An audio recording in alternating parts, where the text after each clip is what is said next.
Late one Friday evening, Emily sat nervously on the faded floral sofa, her fingers anxiously twisting the hem of her dress.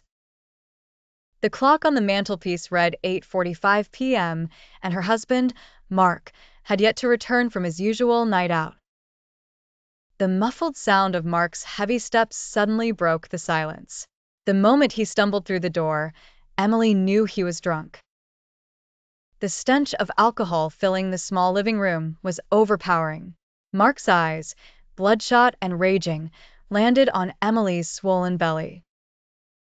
She was 7 months pregnant, and despite everything, she had harbored hope that the baby could bring change, some miracle that could turn their lives around. It had been a difficult pregnancy, filled with more than just physical aches. The emotional strain had taken its toll on Emily as she tried to shield her unborn child from Mark's increasingly violent outbursts.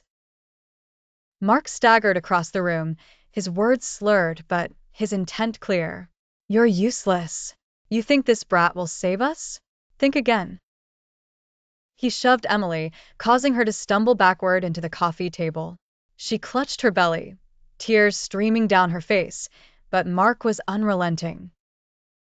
Fueled by anger and intoxication, he struck her again and again. Each blow pushed her closer to unconsciousness until, finally, the pain and terror caused her vision to blur and black out. Emily woke up in a cold, sterile hospital room, the smell of antiseptic in the air. Panic engulfed her as she felt the empty space where her baby had grown. A nurse stood by her bed, her eyes filled with sorrow and compassion. "I'm so sorry, ma'am. You lost the baby," the nurse whispered, holding Emily's trembling hand.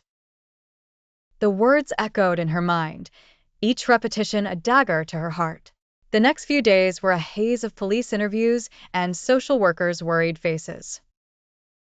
Mark was arrested, but the damage was tangible, irreversible.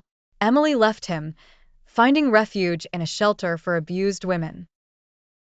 She felt a glimmer of hope as she began to rebuild her shattered life.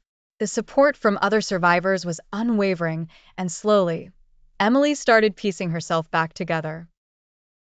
Her grief for her lost child would never truly fade, but she vowed to use her experience to help others escape violent situations.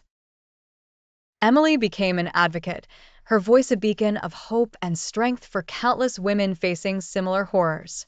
She spoke at rallies and support groups, determined to make a difference. Through her pain, she found purpose. And in that purpose, she found the strength to heal.